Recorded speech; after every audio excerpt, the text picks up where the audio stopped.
Hi everyone, Om Shanti, Shalom, Salam Alaikum, and welcome back to our special online presentations for the meditation museums. During the coronavirus and during this time of being, what I liked that I heard this morning in a class was just being in exile, being incubated, being introspective, being introverted, and being able to have so much time on our hands, we are given an opportunity and a chance to see if my head is working more than my heart or if my heart is working more than my head. Today we did quite a lot of different activities inside of the space, including some meetings and online conference meetings, whether it's gearing up to getting various religions together or what have you. We've just been really spot on in moving things forward. This is a profound time and a very important time to serve our souls now. Of course, we're going to need to exercise. Of course, we're going to need to eat well. This is a good time to try a vegetarian this, to try a vegetarian routine, to save an animal for the week or the day or two or three or four, and come out of this completely different. So after we were basically done with most of our tasks, so to speak, in the ashram, we decided to just drive around the cherry blossom to go to see one of our friends to drop something off. And of course, we did our 6 feet of distance and we did the hand sanitizer and we spent a short period of time, which was quite interesting. But I was very surprised to have driven down DC and view some of the cherry blossoms and see a lot of people out. There were a lot of people out, and they were outside of their cars, which is different. And they were holding hands, and they were not helping to support the image of the importance of the social distancing. Now, I don't know if they've gotten tested and they're all clear, and all of that is fine.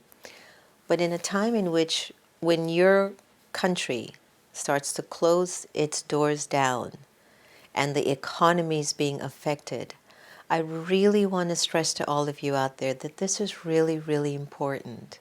Please.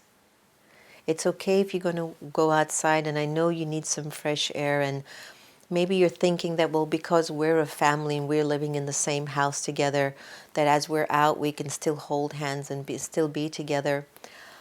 Maybe, I don't know, but I think that it sends a wrong message out there for individuals, especially the younger generation, between maybe the ages of 13 to 35. The millennials is the biggest concern for the government right now, because they're the ones who seem to feel like they're going to be living forever and they're immortal, and of course that's my wish. And that could be just a head response, that my head is saying, this is just what it's going to be. Who cares? What does it matter? But when your heart intuitively senses and watches what's going on around the world, I think in some way or the other, you're going to sense that maybe I just need to use this time and listen to the experts and the authorities to really understand the importance of this.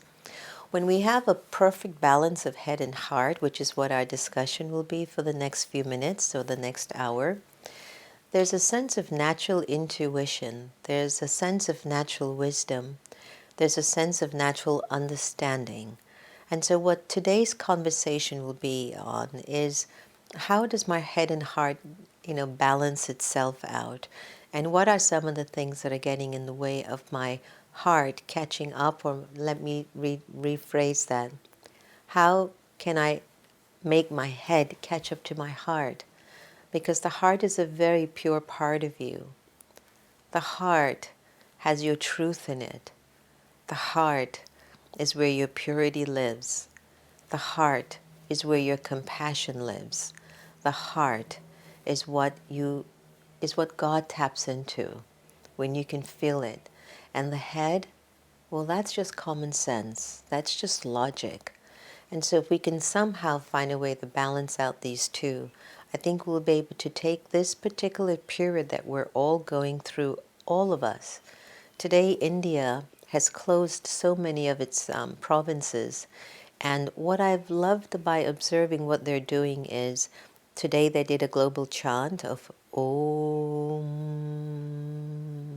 throughout the country and throughout the world. And they did also an Ayurvedic process called clapping. So apparently when you clap, clap, clap, clap, clap, clap, and clap as a collective, it sends certain vibrations in the system and wards off certain viruses, and also it builds your immunity. So these are some of the things that maybe you can also do in your home as you and the family are sitting there and trying to find ways to pass the time in a constructive way. Find out some ancient ways of things that have helped in the past. And I tried the clapping earlier today. I thought it felt great. I mean, I could feel it all through my whole body. And the chanting of the mantra, Om, you can feel the peace that that creates inside of you. So what I'd like to do now is to play a video on caring for yourself, which I think is going to be really important for us to get used to it. Going to the park is good. Riding your bike is good. Eating well is good. Drinking sufficient water is good. Not gaining too much weight is good.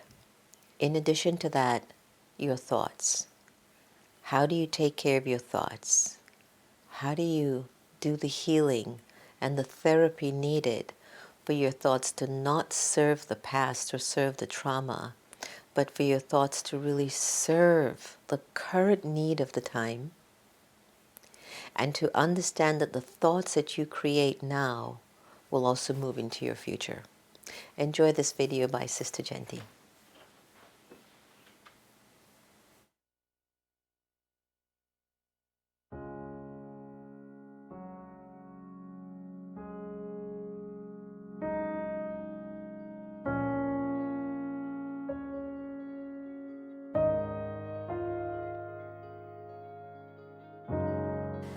I would suggest that compassion and care are part of the innate qualities of the soul.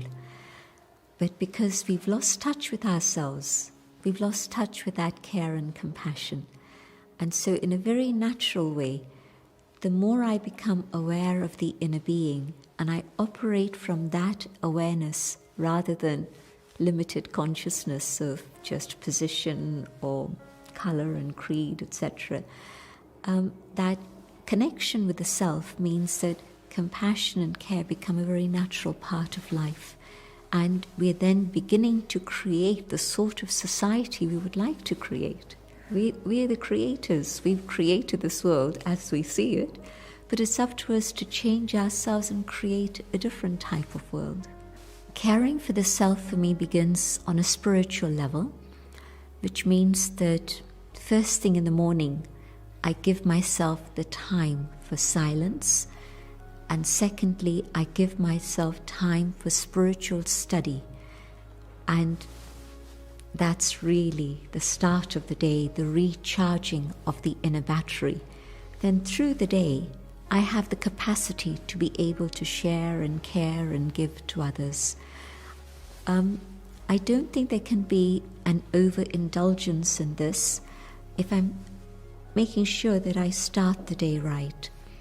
If I'm saying that I need the whole day for this and I'm not willing to give my time to anyone else, that's a signal.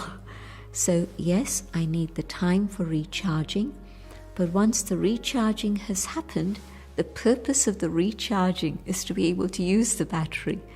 It's not to carry on once the battery is full. I've charged, but now let me start using that.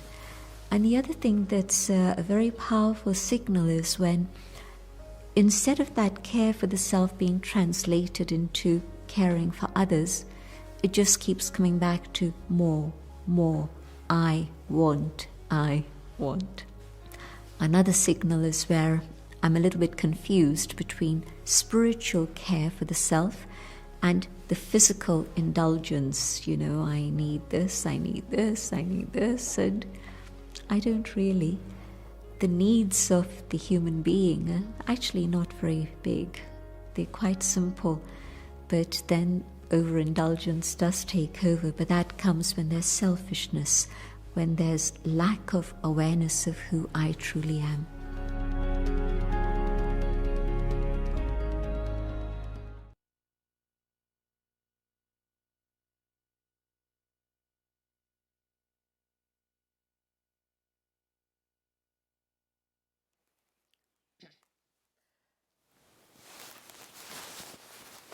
Wasn't that beautiful? Didn't that answer some questions?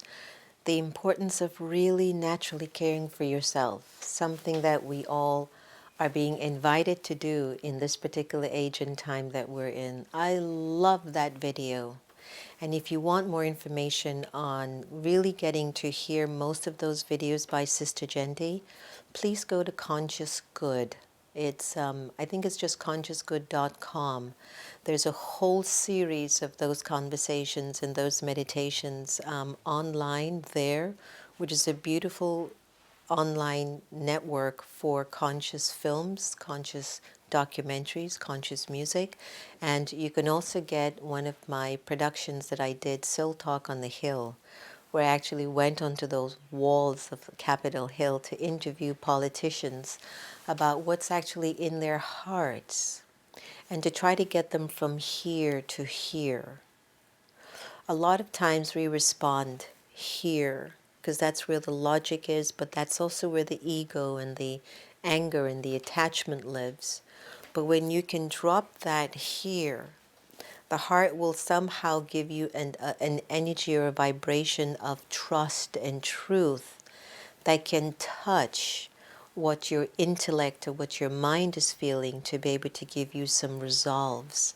And right now we are in an age of resolving a lot of our own personal issues. Imagine yourself to be a caterpillar and you are in a cocoon. And this particular time is simply preparing you and me and the whole world to come out the most beautiful human beings on the planet. If you happen to be on social media and you see negative things, please, I beg you, send them your good wishes, because obviously they're in their heads. Because if they were in their hearts, they would recognize that these times are quite severe and quite serious, and that they're calling you and me and all 7 billion of us to be the best that we can possibly be. So let's look at, the head and the heart and the whole process. Right now, a lot of us are feeling that we want to heal the world. And I'm going to play my slides, and hopefully you'll be able to see them on the screen. That it's important that we try to at least consider that maybe I'm not the healer of the world. And that's a powerful thing to think about. But what if you consider yourself to be part of the healing? Wouldn't that be powerful? To consider yourself to be part of the healing. So I want to put that slide up for you to take some time to look into it. How do we change our lives and the world that's around us? What is required for the change to happen? And the most important aspect of change has to do with the way that you interpret how you see yourself, the way you interpret the people around you, the way you interpret your environment, and the way you interpret your world. So if you really want to be a healer of the world, the question is, are you open towards healing yourself?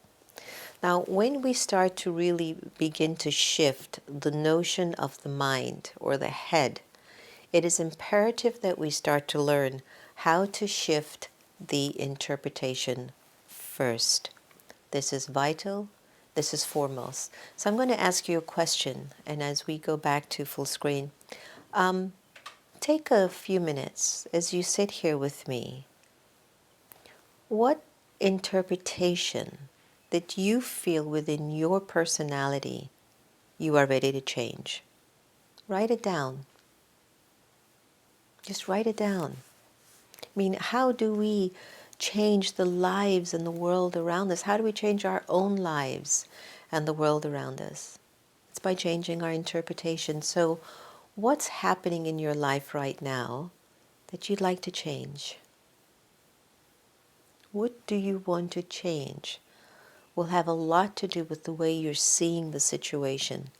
So I'll give you a minute or two to think about that.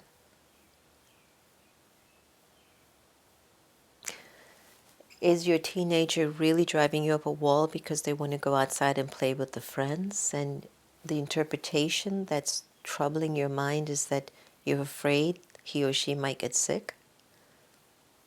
How about if you change that interpretation and go, nothing's going to happen to my child. I'm going to sit, I'm going to have a heart-to-heart talk with him or her, and I'm going to tell them what's going on, and they can go out and play, but they must be responsible. Or maybe you might say, I want to go with them. How do you want to change the way you're seeing your life and those around you? Give it some thought.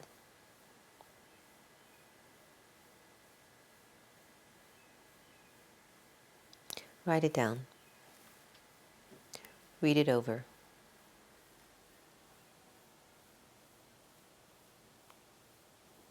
Good.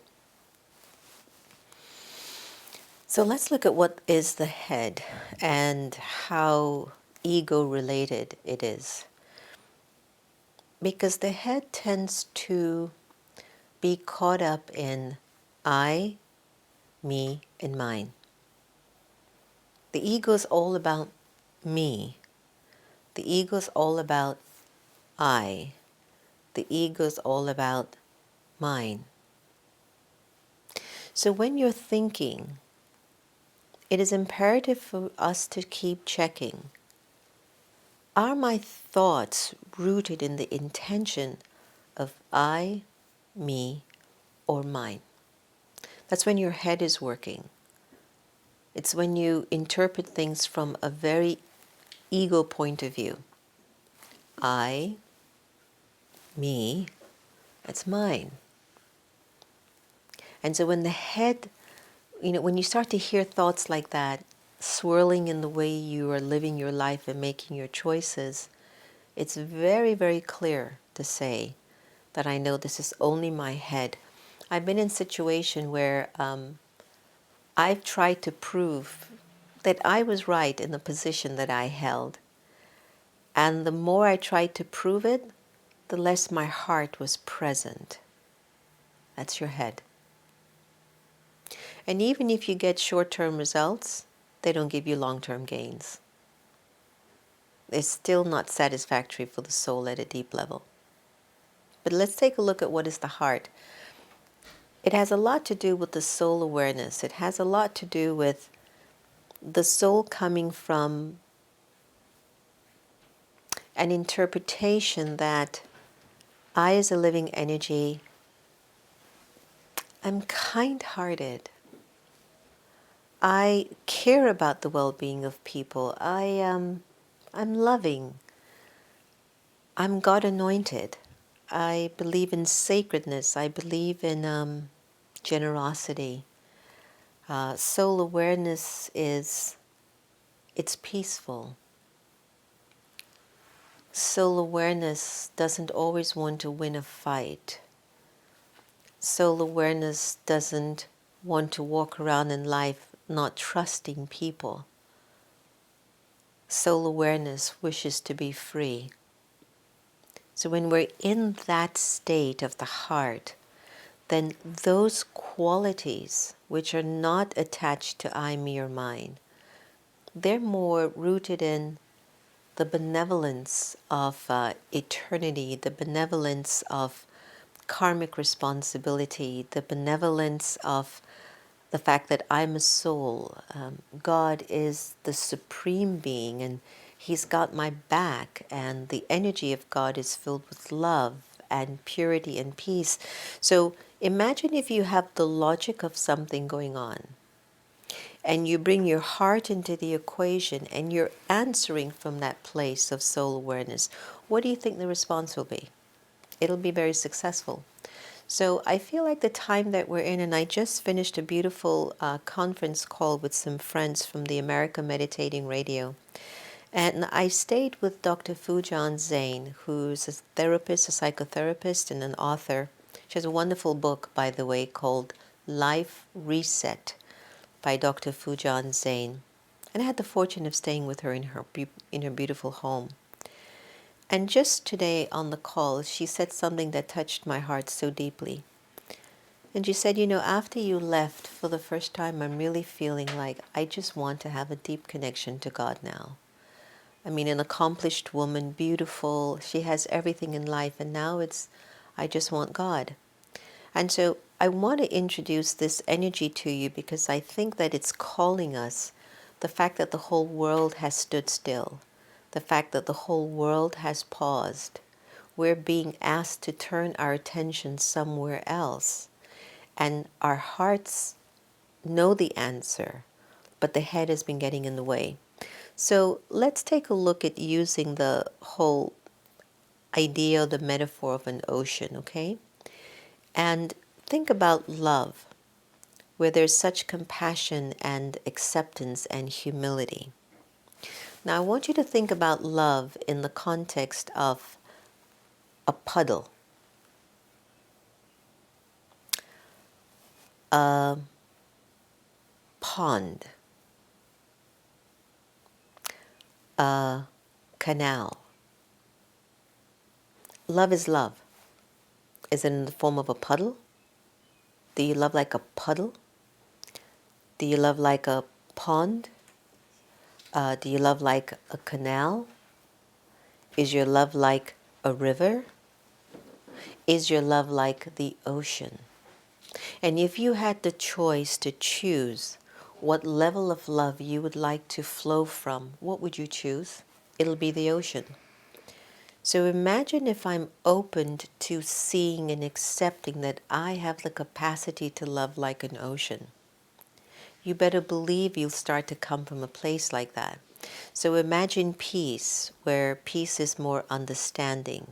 It's giving respected space. It is creating, room for care. It's really having this sense of caring for people's lives. And imagine if your energy of purity carried no judgment and it was equivalent to the ocean that you just knew that everyone was playing their part as they're supposed to.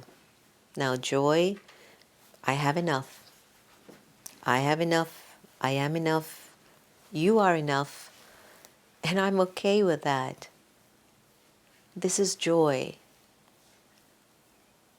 And the more I can have this love link to Source, my joy will increase because I'm no longer focusing on my joy from the capacity of a puddle,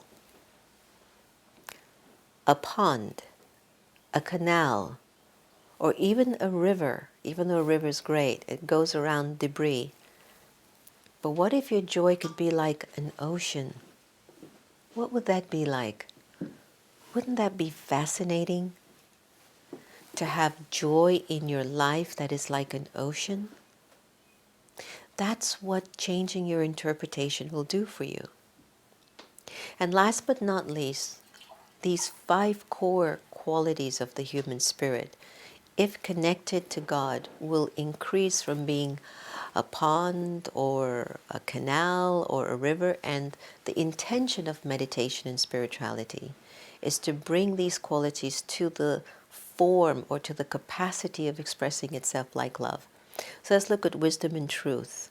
It's where there's honesty and you honor that each soul has really come here to play their own part. You have a deep sense of self-respect about you because you live a life of truth. You don't speak that which doesn't make any sense or isn't of any meaning. You have a lot of care about the way you carry yourself because you are aware that your choices, your life, your presence makes a vast difference and carries a responsibility. So when we sit in meditation or in prayer or in silence or in contemplation, The first thing the head has to do is to transform the various ways it's been interpreting the self and God. Forget being a man, a woman, black, white, Jew, Muslim, evangelist, Baptist, Democrat, Republican. That interpretation has to move out of the consciousness in the soul. And what if you were to hold on to the interpretation, I'm spirit? I'm spirit. I've entered this body to play out my part, but I'm spirit. I am soul. And the father and the mother and the teacher and the beloved and the friend of the soul is the one, the supreme. I've been thinking about this virus, how it started from one person. That virus, wherever it came from, whether it was in a laboratory or what have you, infected that one person. That one person touched railings, touched this, maybe ate some food, and somebody came along, innocently touched it, ate it, moved on, put their hands in their nose, mouth, eyes. The bacteria went in, and then there were symptoms. And what the symptoms prove? You picked up a virus. And the world is struggling for a cure. So you could be that one person that starts to pick up the vision and the interpretation. I have the capacity to love like an ocean. I have the capacity to feel peace like an ocean.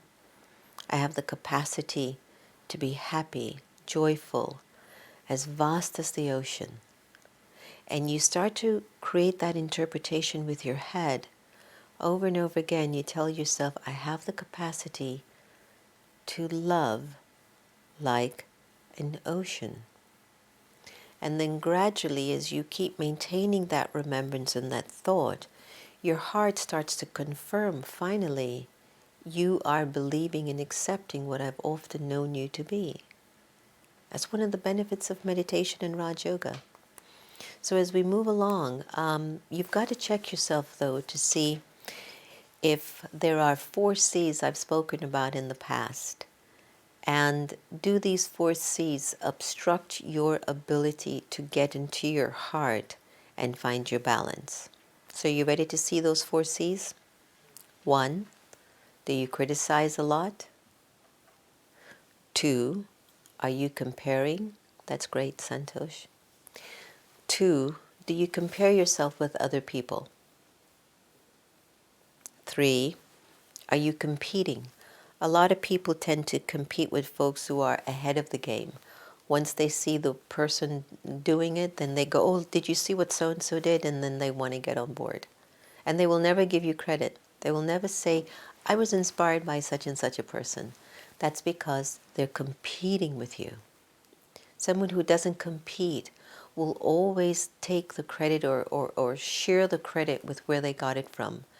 That's something I've learned along the way in terms of my friendships and relationships. When someone has helped me, I will continue to remember them along the way because I think it's so vital to never leave the folks behind who helped you up, who supported you, who had your back, and especially those folks who will take a bullet for you in a second. Those are the ones that you invest the most in. So let's go back to the C's. No criticizing. We all know what that sounds like, right? No comparing. Keep looking at what other people are doing and saying. No competing. But also no correcting people. And you yourself are not correct. These patterns will deepen hurts in your heart like you would not believe. And they will even become very normal patterns of thinking in your thought processes that you're not even aware that it's your head. And if you keep serving this, the criticism, the comparison, the competing, the correcting, and I could go on with a whole bunch of C's, complaining, They go on and on and on. What happens is that you hurt you. And when you hurt you, your heart kind of recedes, it just goes into a little corner. And then you try to mentally convince yourself you're okay. And if you're not trying to mentally convince yourself you're okay, you try to project blame on other people for the way that you're feeling. Recently, I had an encounter with some friends that I value so deeply. And they didn't do anything wrong, so to speak. But they made a decision that touched something in me that I felt, for me personally, well, why didn't you just think of me? And what was so beautiful about the both of us, or all three of us together, we gave each other the permission to speak openly and honestly about how we were feeling. And there was something that I remembered sharing with both of them. I said, I can't speak to you unless I'm clean in my spirit. Because this friendship and this relationship means too much to me. Now, that was a moment where my heart spoke so clearly, and my head had to surrender and follow the truth that my heart was speaking. Why? Because my interpretation in my head was that these souls mean a lot to me, and it's not something that I would devalue at any moment in my life. I have the ability to mess up with them, no doubt. But when I do, the fact that I'm willing to make amends, that's my heart speaking. Because my head is telling me you messed up, or maybe they messed up. But your heart must always speak that truth, because it's the heart that's deeply connected to God. So when your love can expand beyond a pond or a puddle, and if your heart can get to the level of being like a river or an ocean, you better believe you're God appointed. If your capacity of peace and purity can go beyond the puddle and the pond and step into the river zone or the ocean dimension, you better believe you're getting first-hand proof that God's working through you. So check these 4 C's again. Look at them one more time as I put them up on the screen. How much did you criticize someone today? Compare, compete, correct. Because these patterns are deepening the hurts in our hearts. And if the heart checks out, you can't depend on the head to just guide you. All right. So these 3 C's I want you to put down. So here's some best practices, and I'll put this up big on the screen so you can see. Place yourself in the other person's world. That's when heart and head is working in alignment and in balance. That you're humble enough to think about how that other person feels as I'm about to say what I'm about to say, or do what I'm about to do. How many times have you gotten angry, all this anger, and you think that you're really in charge and your head's working and your heart's just looking at you like an innocent child, like, what is he doing? What is she doing? Because the head doesn't care about the feelings of other people. And the state of the world is because we've become too heady and the heart has gone to sleep. So when the head and the heart is balanced, place yourself in the other person's world. Consider what you would think if you were an embodiment of love. Here's another practice. What would I think and say if I, the soul, was full of love? Think about it. And ask yourself, how does this thought make me feel?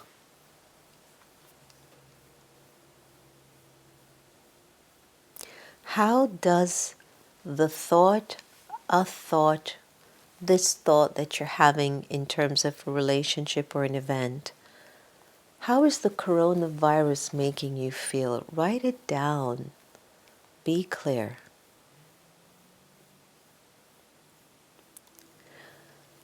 Be open to listen with kindness what your thoughts are saying and what others are saying.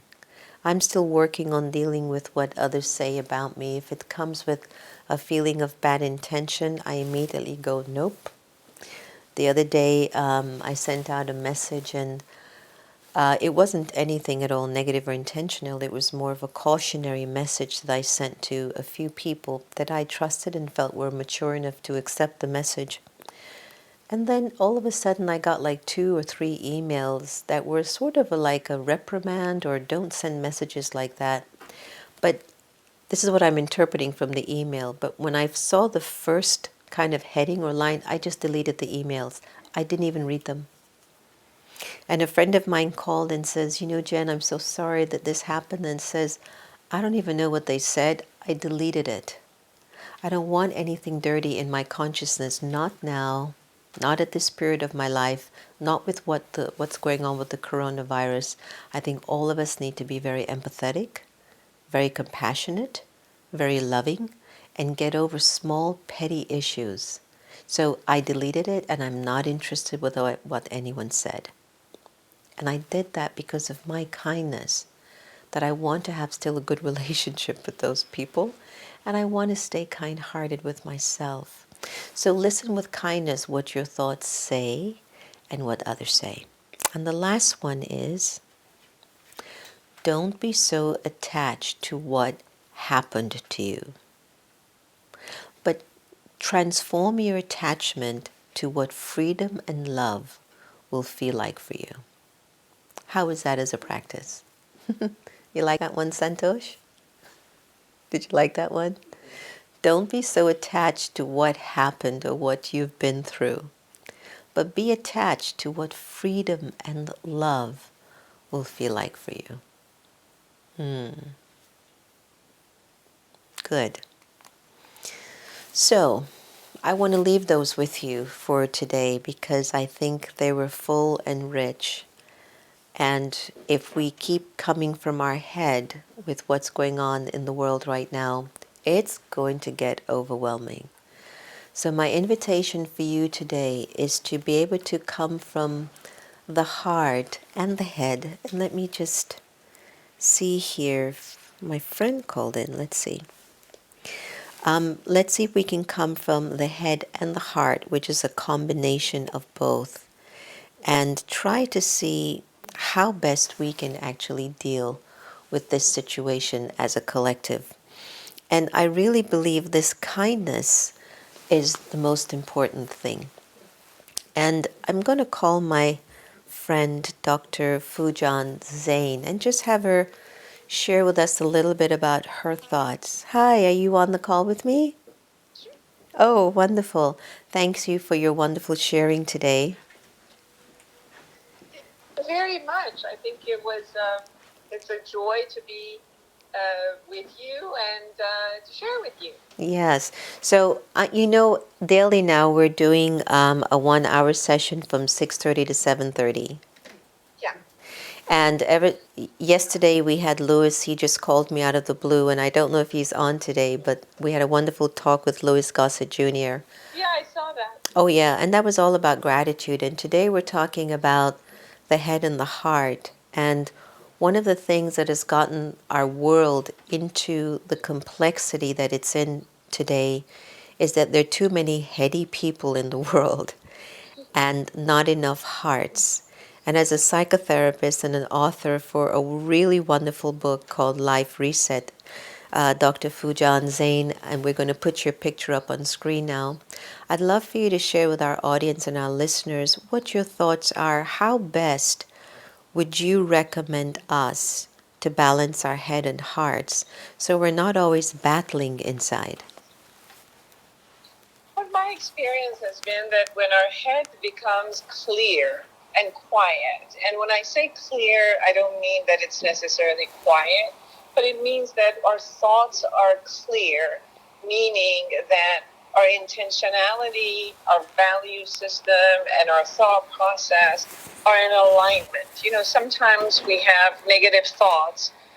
Sometimes we have negative intentions, which are not necessarily in the same path as our true intention and who we really are. And I believe that us as human beings, overall, we're the most amazing, positive people that we can be. And that the only reason that our thought process goes into negativity is for our survival. So when we're not into the survival mode, that we are really positive beings. And that's why our creation and creativity and imagination has created what you see on Earth, which no other animal has been able to create except us. So go ahead. The creativity that our mind has, it's also very positive. We can turn it into negative, but it's not in the same alignment with our value system. And when I call that clear, then our heart opens.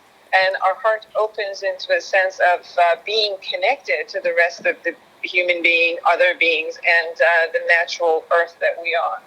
That's where we can complete our conversations in our head and come back to our body and to come back to our emotions, feel safe, feel connected, and we can therefore live while beside just surviving. So I'm going to throw out to the audience if they have any questions for you, because one of the things that comes up for many of us in this industry of helping lives to become stronger is that I've noticed that over a long period of time, human beings just get stuck on a situation or an event that has taken place maybe 5 years, 10 years, 20, 40 years ago. Is there a method that you would suggest that we can move the head out of being so stuck in a past that is so painful? And again, everyone online, if there's a question that you have for Dr. Foo John, please type it in the comment line and we can ask her before we let her go, because I know she's on the move. The first thing to realize is the reality, which the past is the past. It's never going to come back. There's no way that we could create an action today that would change our past. But we can learn from it. We can turn around and look at something that has happened in the past and see, what is it that I can learn? How was I responsible for my part? I'm not responsible for other people's parts, but how was I responsible for my part? How did I co-create the result that I got? And I can be responsible for that piece and see, how else can I be now in hindsight, which, from my future to that person, from the Foo John who's here now, how could I go back to the Foo John, which was 2-year-old, 5-year-old, 10-year-old, 20-year-old, and say, I have good news for you. I've survived. I've survived that whole thing. And I've learned now that this is the way that I need to do things. Forgive the me that was then and whatever mistakes I made. Now, is that a head response? Because even though you and I can say that mentally, sometimes the heart doesn't feel it, Dr. Zane. What should we do? I have noticed that when you bring your visualization to that part, when you imagine yourself at this age and you bring that part of you in that age into visualization. Any questions? And you hold your own hand and you hold the other person in your... You want to type it in? Does anyone have any questions? In your physical hug. Oh. And you look at that part of you and look at your own eyes. You can even do this in the mirror. And tell yourself with love, we've survived. Don't worry.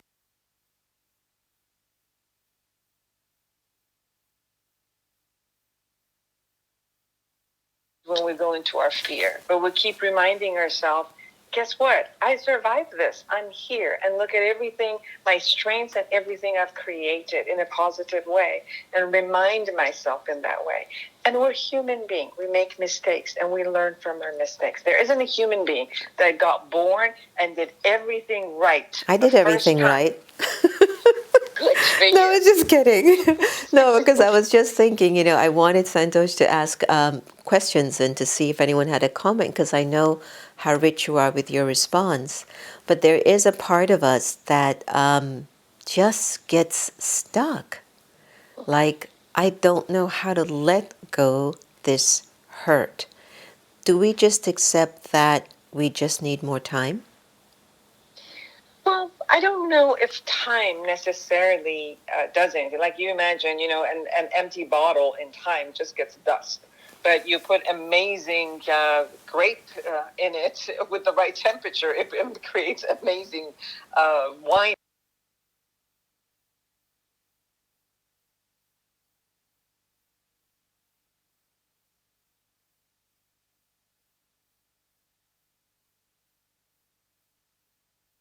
Is because we feel victimized by something and we feel powerless by something. And as long as we hold the victimization that the world did this to me, somebody else did this to me, they hurt me and I can't repay it, I can't get a revenge, or I can't do this and I'm always powerless, I hold on to that hurt. The minute I look at, I'm not powerless anymore. I might be powerless against different things, but in this particular event, there are things that I can do today. If it's the matter of connecting with a person, saying what I need to say to them.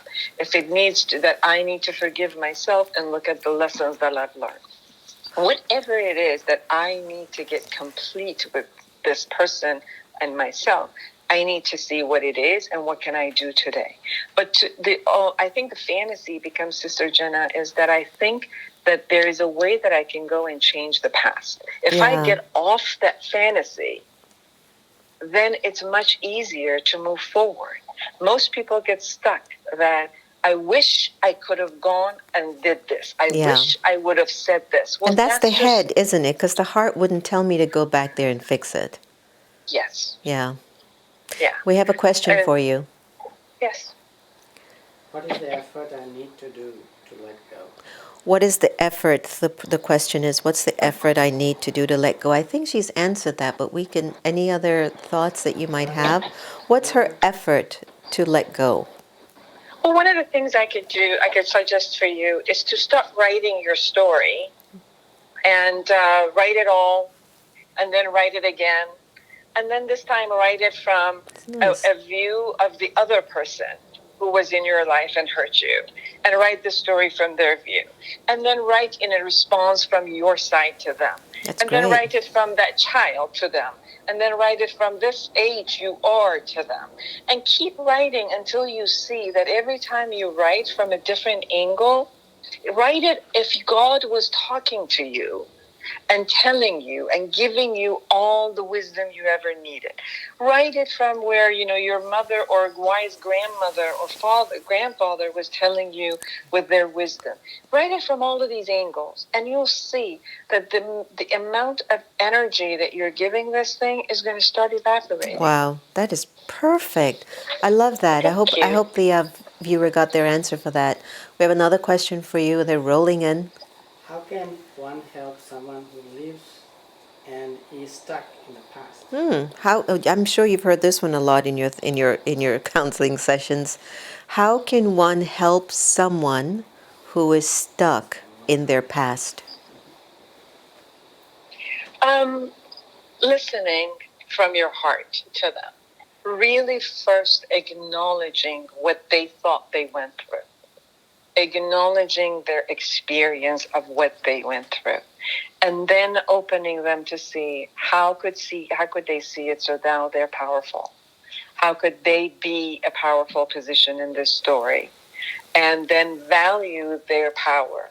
Give it back to them as a mirror of how much they are a power. And then if you really know them well, remind them on a tangible base, such as, yesterday you said this and I saw your power in it. Or last time you did this for so-and-so and I saw your power. So it's not just feeding them concepts, but going to their life and bringing it to their life. And look how powerful you are.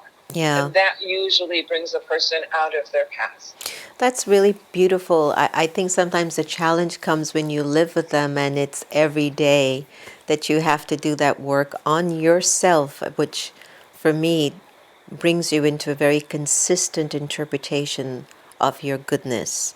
And I think when you're not able to listen with compassion and concern, it signals back to you that you still have work to do. So it's not just about them being stuck in the past. Great, great, great response. One more.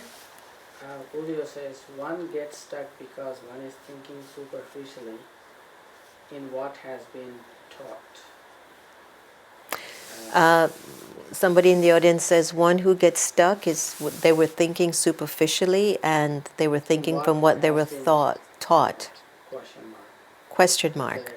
So Some basically, are they stuck because of what they were taught to believe in as a child, or is it that they have to grow out of that anyway? We all have to grow out of what we were taught as kids, right?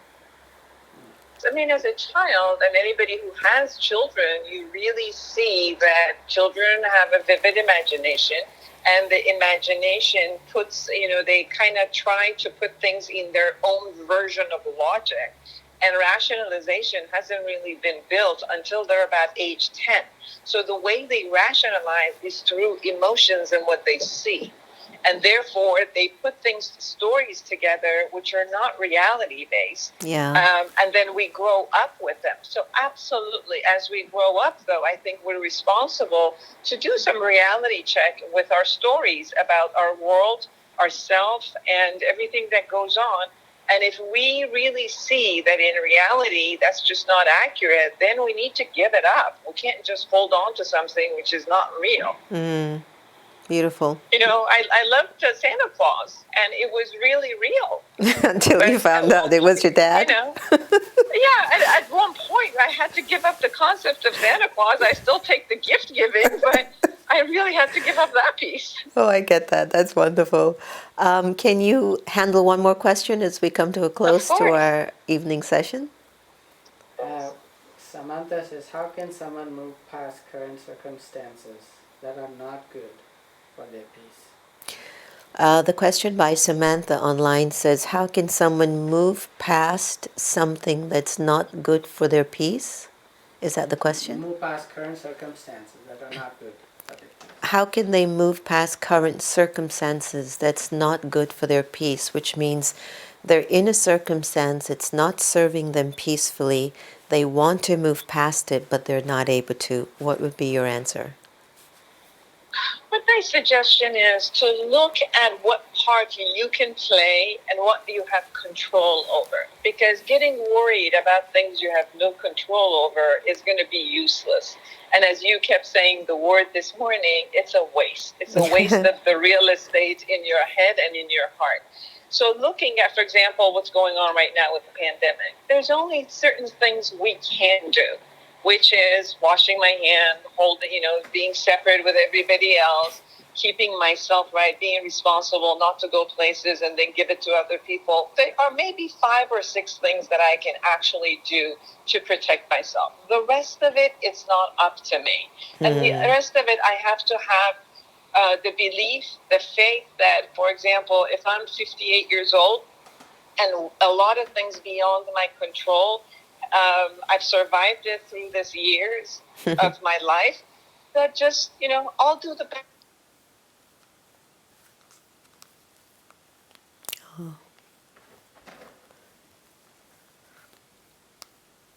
Okay, I think we've lost Dr. Zane. Change the world. Okay. All right, great. So, Dr. Zane, thank you so much. Thank you. It was a pleasure being here. Yes, everything worked out perfectly. All the very best. I always learn from you, and it's amazing to have you in my life and everybody else's life. Same here. All the best. Om Shanti. Om Shanti. Take care. What wonderful, wonderful tidbits that we got today from a great psychotherapist, Dr. Foo John Zane. And again, you can really look forward to these evening sessions to keep being amplified and to have a lot more tools and steps for us to really be able to charter through these times. I hope you've enjoyed that. I know I did. And I hope that some of your questions got answered by both of us. And if we can just find a perfect balance of head and heart, we will be able to move from this past and from all the stories of hurt and pain. And I know these are trying times, but they're also flying times. These are times that you and I and the whole world can do the things their hearts have always wanted to do. Don't worry about the economic strain. Start to go into such deep silence that ideas will emerge from within you, that you will find a way through this. I mean, our museums are closed. There will be a way for things to come true. Something is going to give. I'm sure we'll get support. But at least we're not stopping to do the service that we were called to do. We will continue to be here for you. And we will continue to keep the light in the DMV and across the globe. Thank you so much for joining us today, and I hope you enjoyed our PowerPoint presentation. And if you want some information and to keep up with all of our activities, please subscribe to the YouTube.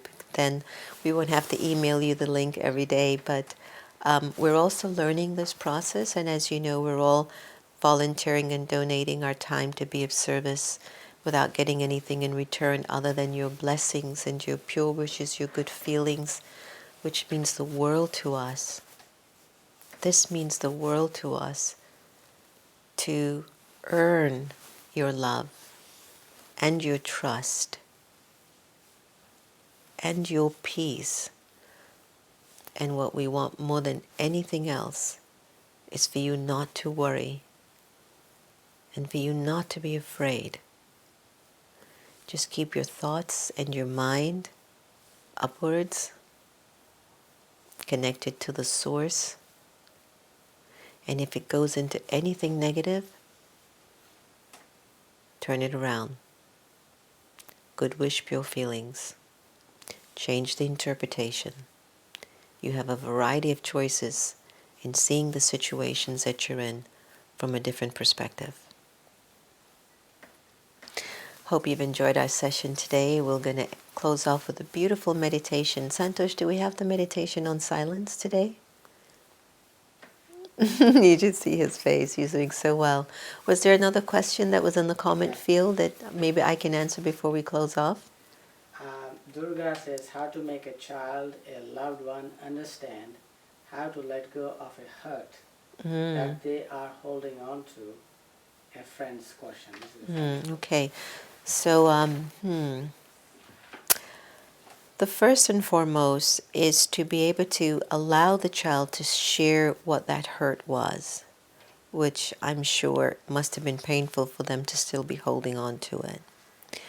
And the second thing that I would do is to somehow create from my own world inside something very pure, an atmosphere, an environment that somehow takes their mind off of it, because we are creating the stage for them to have a new experience. That's the second thing. And the third thing that I would do is quietly, from the four corners of my mind, I would send the soul good wishes for them to feel that they are loved, and even for the person that might have made the mistake to have given the hurt, to also send them your good wishes and pure feelings. It will still help to soften their minds and their vibration towards each other. So these are 3 simple steps that I would suggest immediately now, because we have to close off, that can help to alleviate at least the hurt. In the final run, it's really the individual that has to make the decision to say, I don't want to feel like this anymore. So it could be also, you can ask the person what makes them feel better, to feel sad or to feel glad. Anyway, I hope you've enjoyed our session on head and heart. We're going to close off with silence and a beautiful meditation video that was just put together especially for you. Please take care of yourselves, and we look forward to seeing you again really soon. Om Shanti.